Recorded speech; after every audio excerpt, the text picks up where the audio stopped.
Greetings and welcome to Pleadings, Certainty, Duplicity, and Repugnancy from American Jurisprudence. Before we get started, just want to remind everyone this is strictly for the educational entertainment purposes of this YouTube channel and broadcast, not to be used, misconstrued, or abused for anything personal, private, legal, lawful, private, business, tax, financial, or otherwise. Please don't do this at home. That said, greetings to everyone, and let's get started. Okay, there we go. And I think we have the talking chat on. Double check here. The tribe says, hit the like. Indeed. Okay, so let's get started. So we're on a pleading, certainty, duplicity, and repugnancy. So an overview here. For the first part of certainty, we go over the requirements, the general and specific of vermins, recitals, inferences, pleading legal effect, the pleading allegations on information and belief. Then we go over the federal practice, alleging time and place, and some more federal practice over time and place. Then over duplicity, we have multiple claims and as answers or pleas. And then the repugnancy part we have with inconsistency. And then at the end we have the surplusage, which is illustrations we'll have in there, and some surplus allegations. That said, Augustine says showtime. Yes, indeed. Let's get started. Greetings. So, the requirement of certainty and definiteness. The allegations of a pleading must be stated with such certainty and definiteness, especially when the adversary's alleged actions are within a category not generally considered actionable, so that the opponent and the court can determine their validity. Interesting concept. Certainty and definiteness in order to determine validity or the value of it. So let's continue. With the requirement, we have an observation here.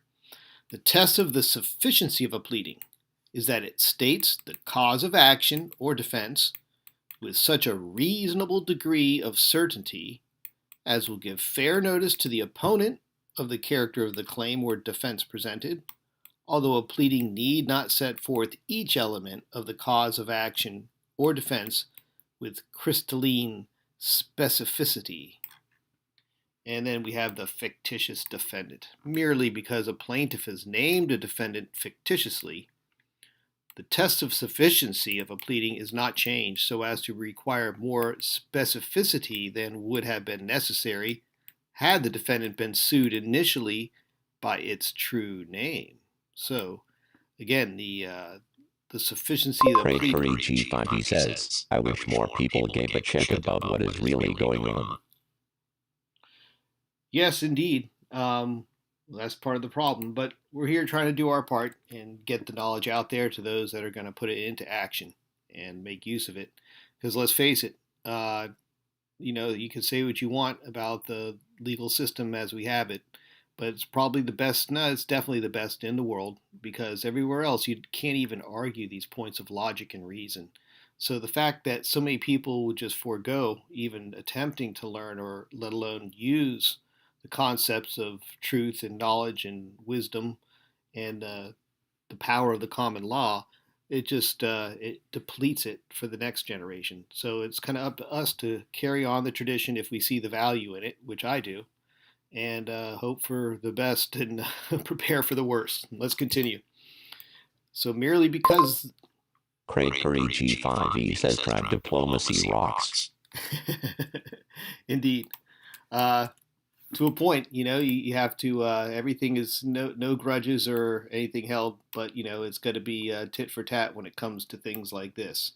And that's the whole point of the specificity, is that we are able to address things individually without it conflating other issues and getting us off track of the fundamental logic behind our reasonableness.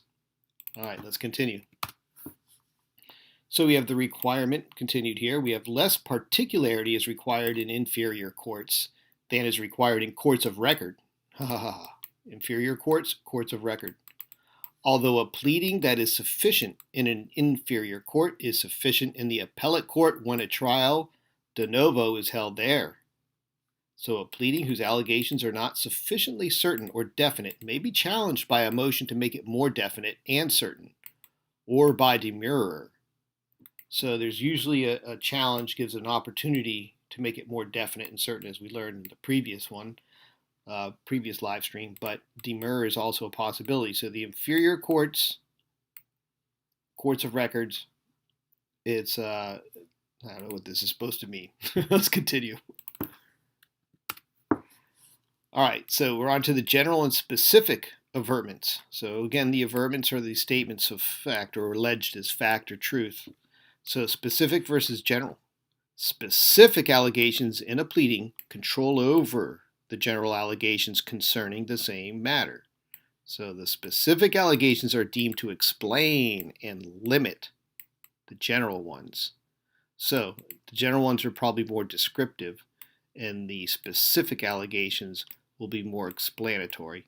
For instance, when a general allegation of assault is pleaded, followed by a recitation of the specific acts constituting the assault, only the specific acts are considered in determining the sufficiency of the pleading. So, when the specific acts constituting the assault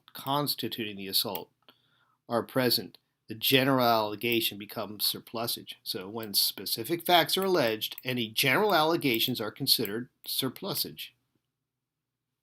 All right, let's continue. These icons down here, let's ignore those. They seem to be decoration.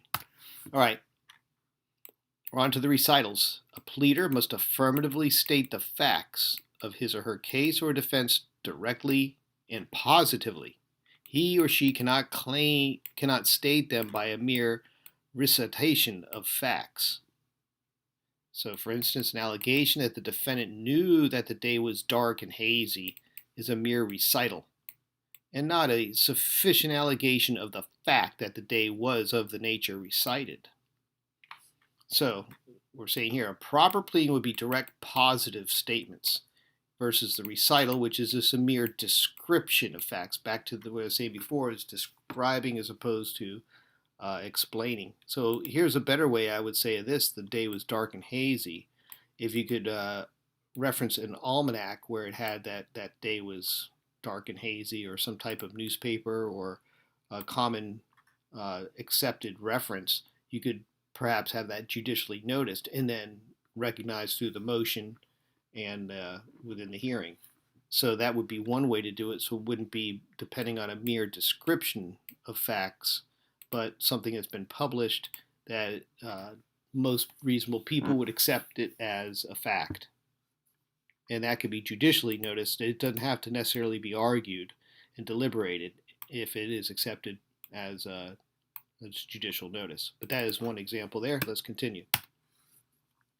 So there's verb forms in our recitals. If it is plain what the pleader intends, that he or she uses participle forms of verb instead of a tense conveying a more positive statement, does not render the pleading insufficient. So if they're using something like past participles and such instead of active voice, it does not render it insufficient, although using that type of positive language is a little bit more compelling. Legal consequences, though, facts merely recited may be stricken by motion and will be ignored when the pleading is challenged by demurrer.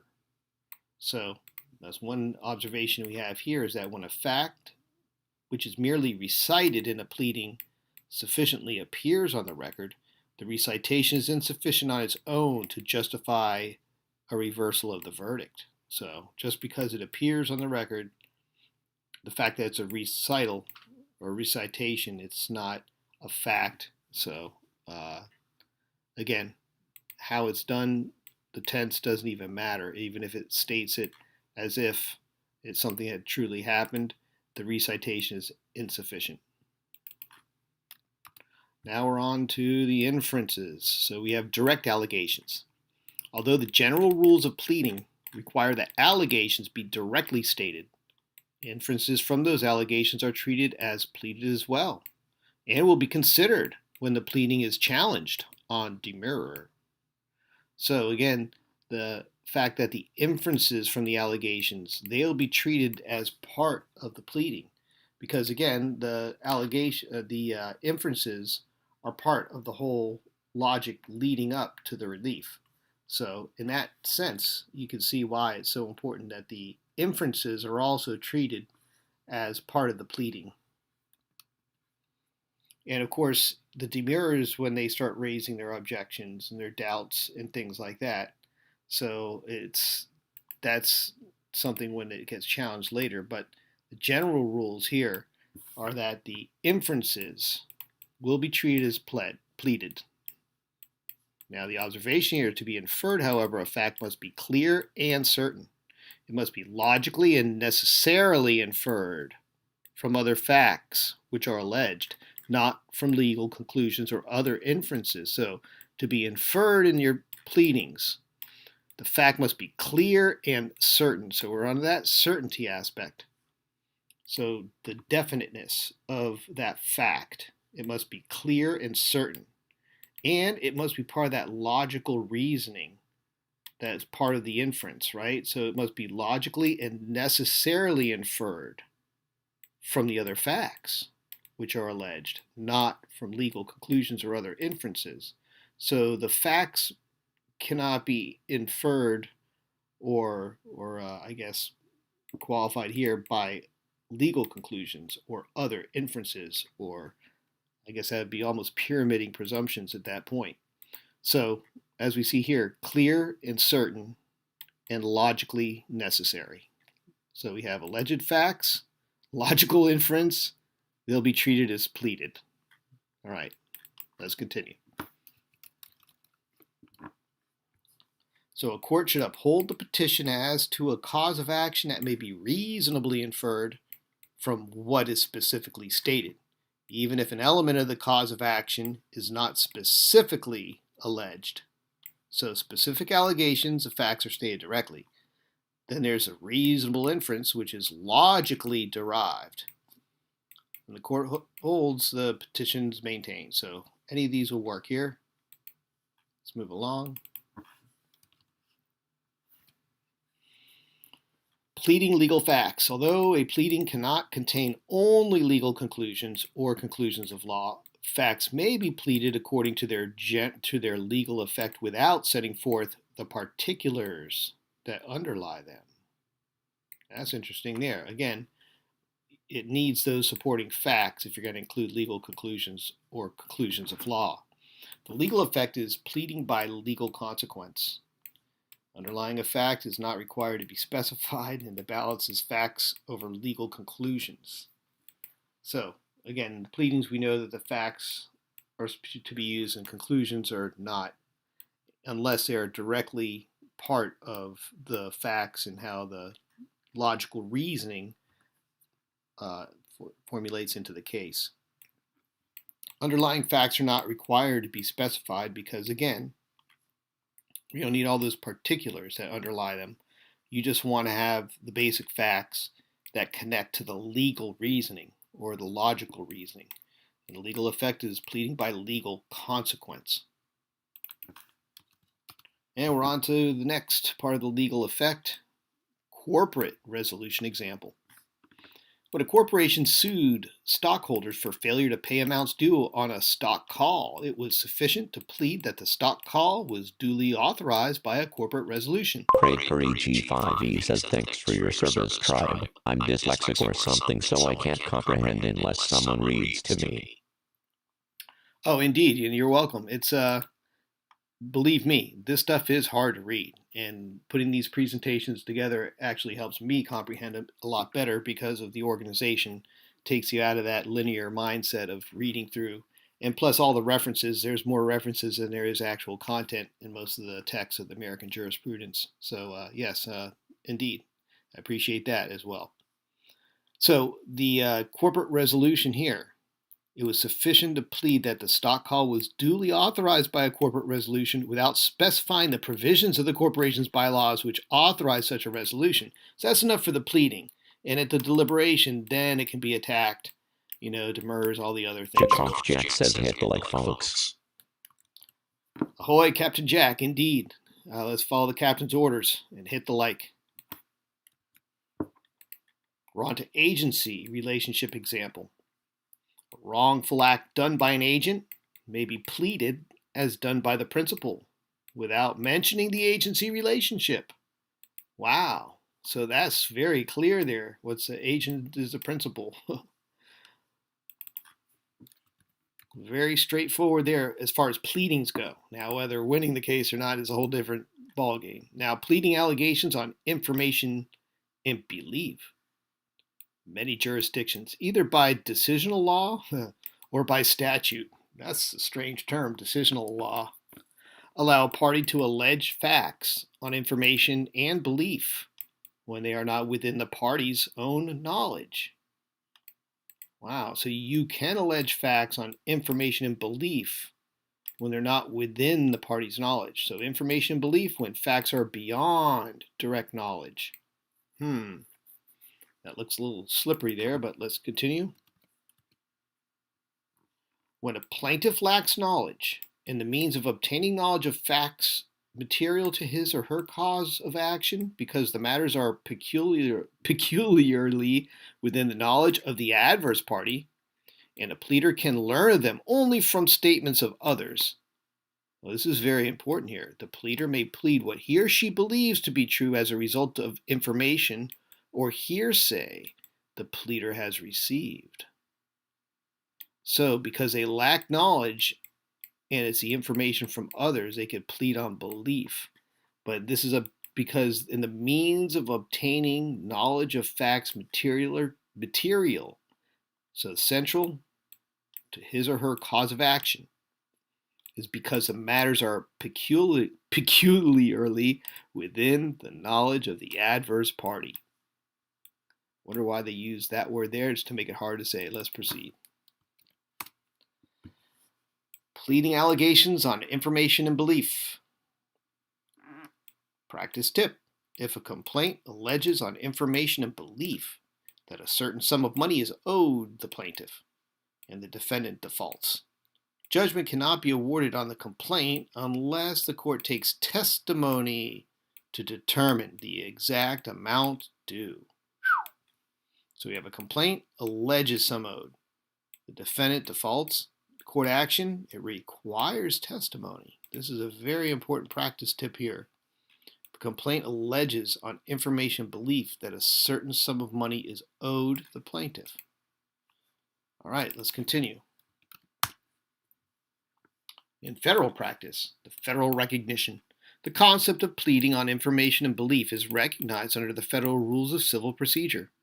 A complaint in this form is permissible when the matters alleged are peculiarly within the knowledge of the defendant. Same principle.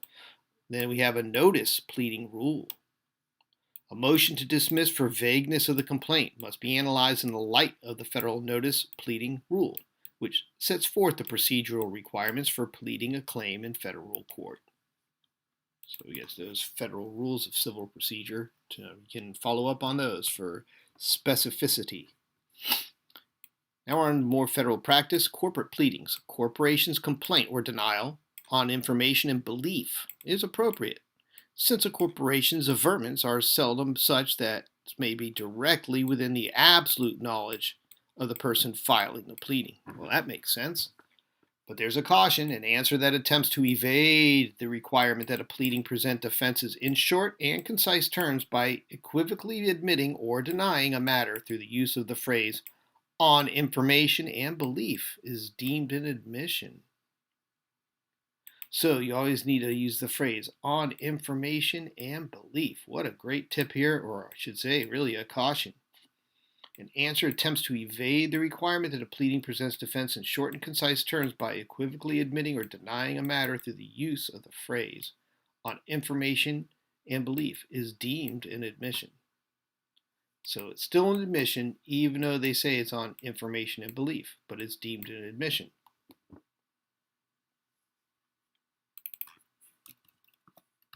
can't evade that requirement. All right, so federal practice continued here. Pleading on the information belief is permitted under the Federal Rules of Civil Procedure's heightened pleading requirements for fraud when essential information lies uniquely within another party's control, but only if the pleading sets forth the specific facts upon which the belief is reasonably based.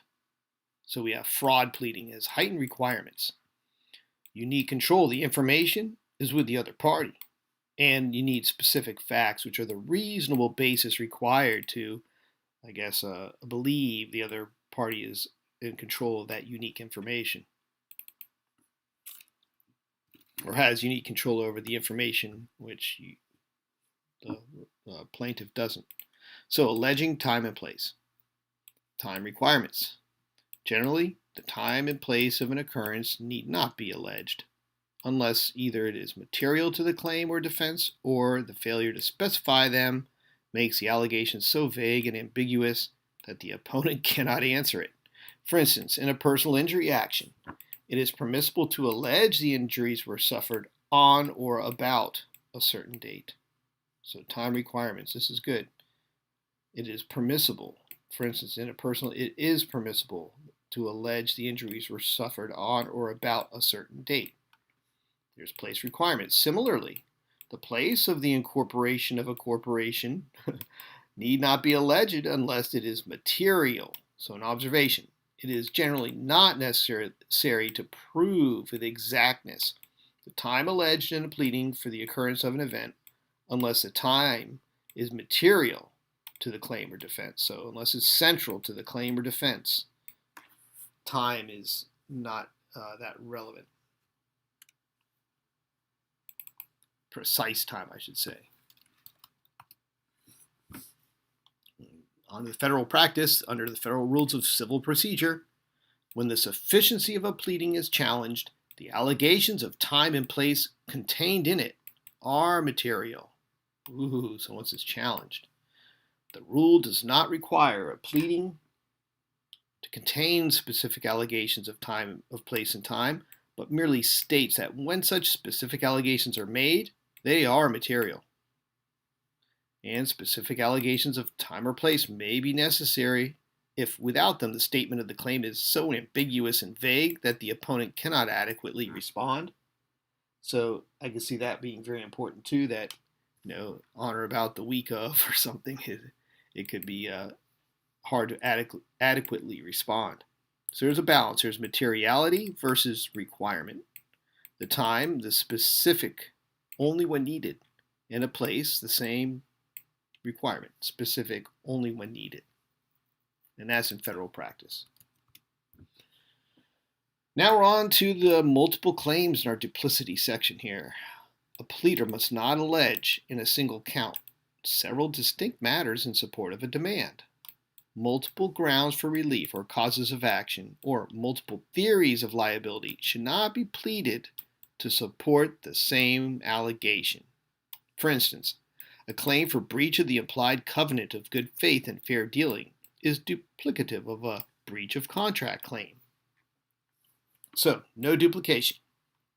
One count per distinct matter. Single count. There's a single demand per count. And the legal effect. Duplicative claims are barred. So you can see here why it needs to be no overlap in that respect.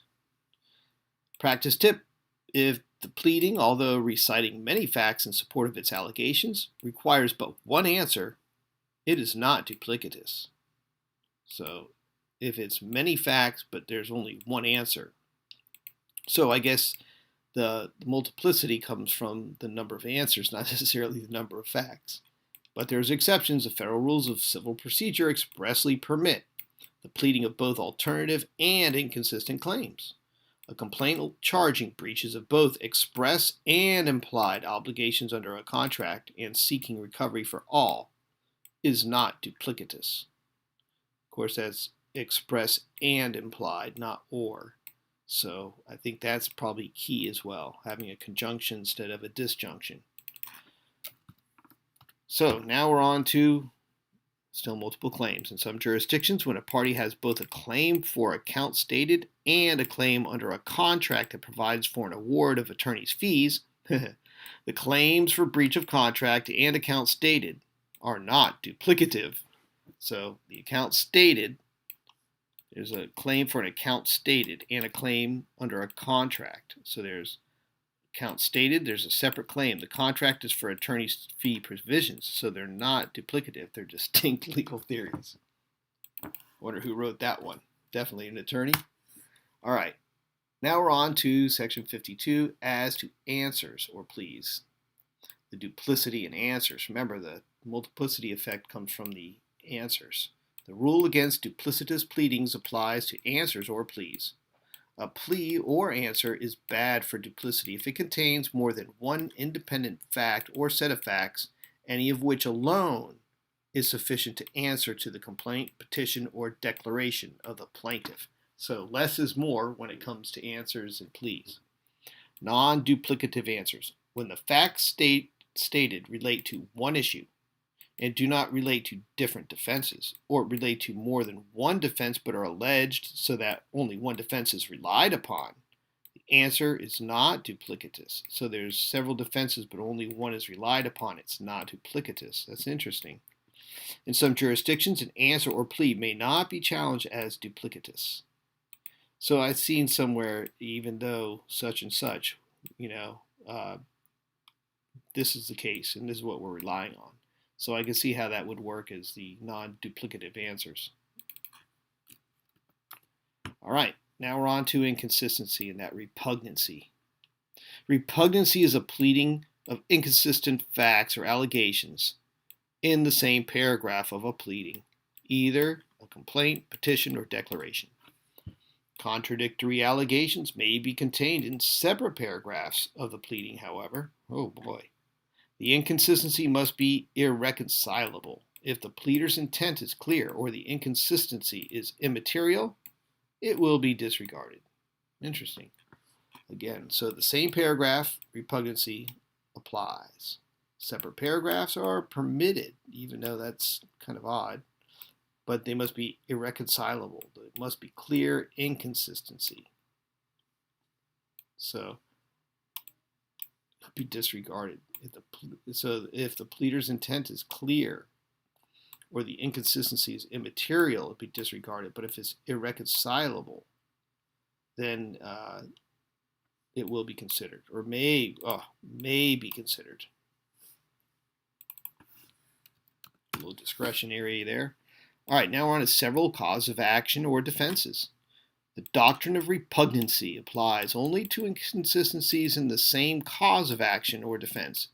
It does not apply to separate causes of action or defenses, although the general rule requires that there be an element of consistency to the extent that a choice of one does not create a waiver of the opportunity to turn to the other. So, there's the same cause, the repugnancy applies. If there's separate causes, it doesn't apply, but the consistency is the element required. So it's only the inconsistencies. Remember, there's an inconsistency, some kind of contradiction, so to speak, within the same paragraph or statement that causes it to be repugnant. How do you answer to something that contradicts itself? If they're in separate paragraphs, then it might make more sense because each one is answered individually. However, again, that's for further research. Let's proceed.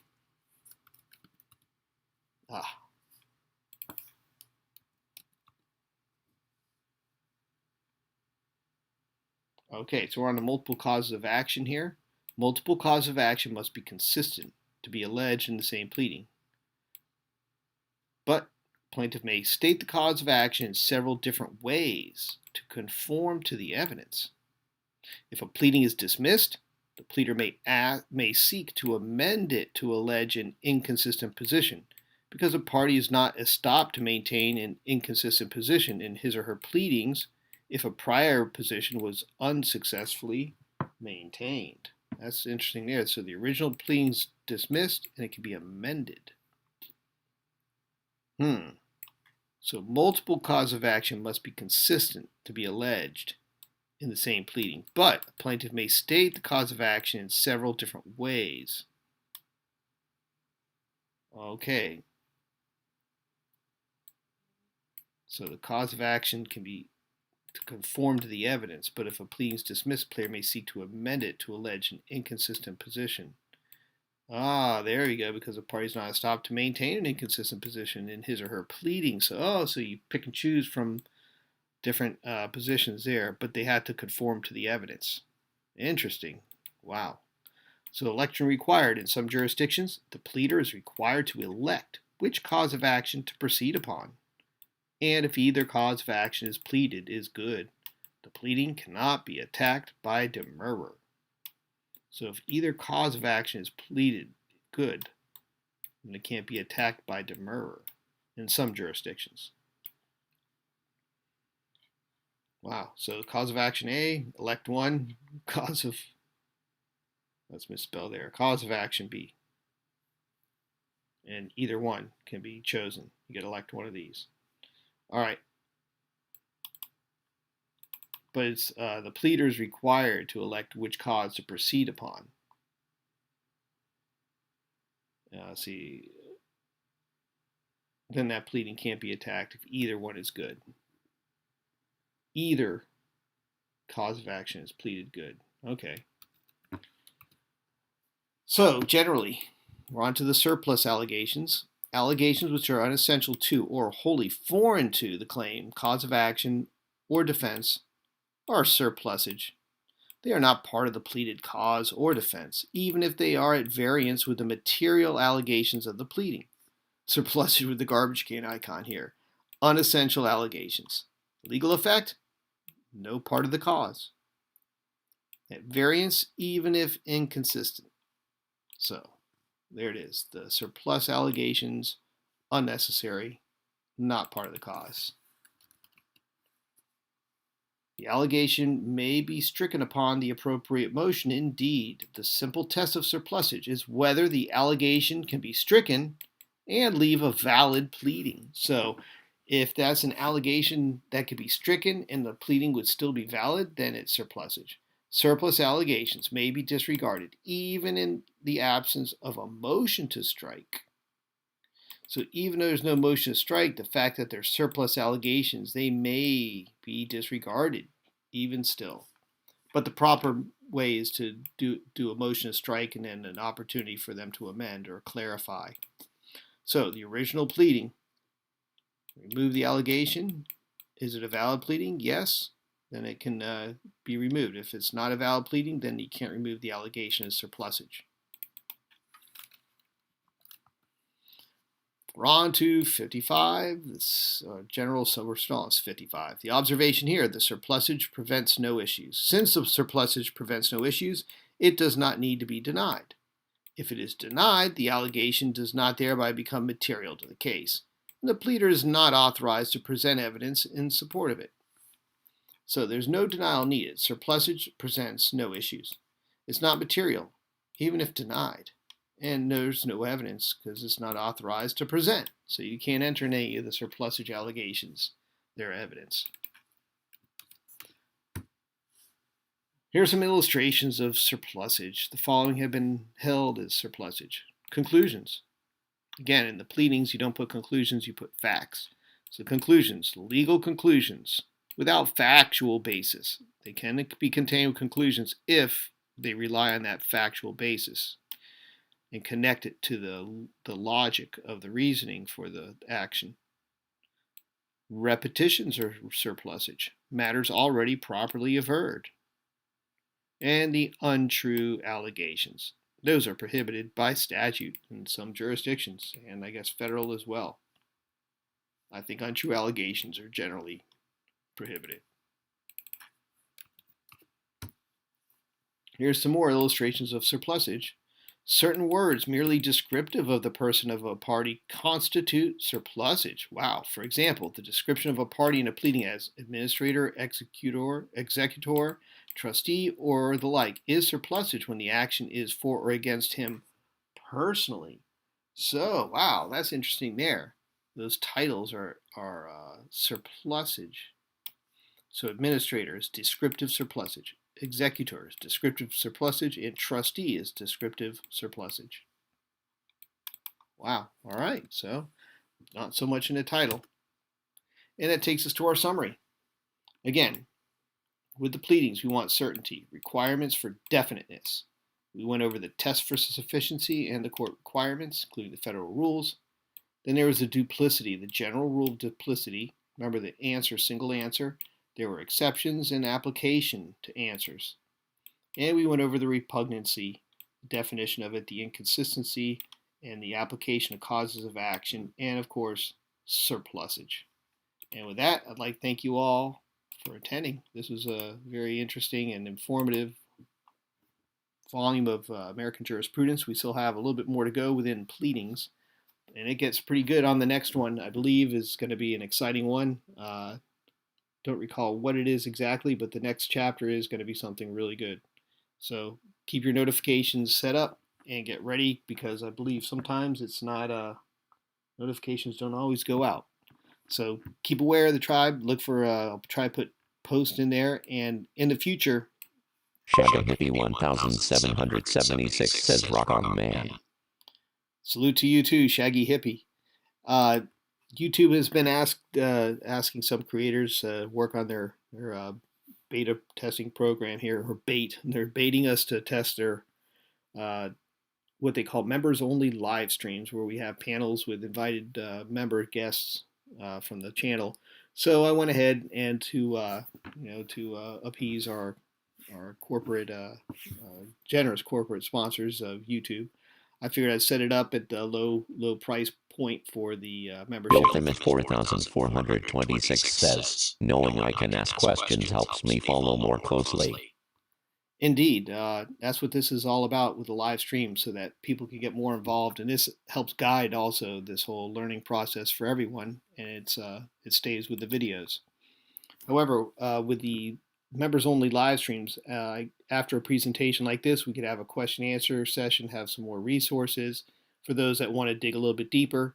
And I set the membership level for the members only live streams, I think at the low level $2.99, something like that. Whatever it was, just to test it out and see if it works. And if we have anyone join for that, I can set up some of these, maybe perhaps a little bit shorter, so that we have some time. Ultimate 4426 says, take care all.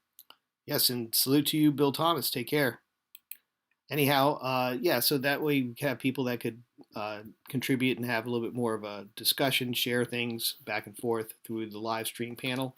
And that would be right directly after one of these. We would transition from the live stream into the members only live stream with panel. Craig Curry G5E says, thanks for putting it out there. We the people. The people, yeah, indeed. Thank you, Craig Carey, for coming.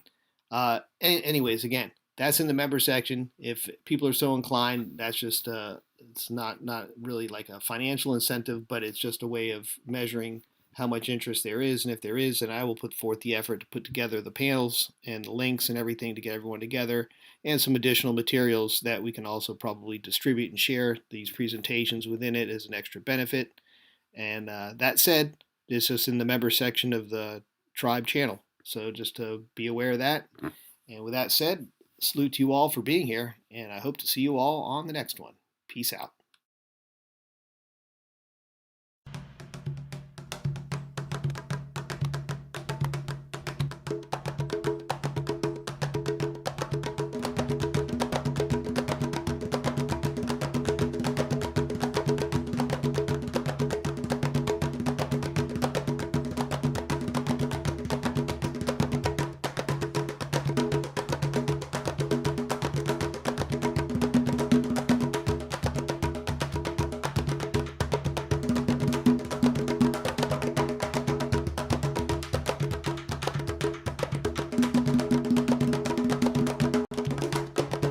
Shaggy 1776 says, God bless everyone. Craig Curry G5E says 5 seconds promos are not a problem.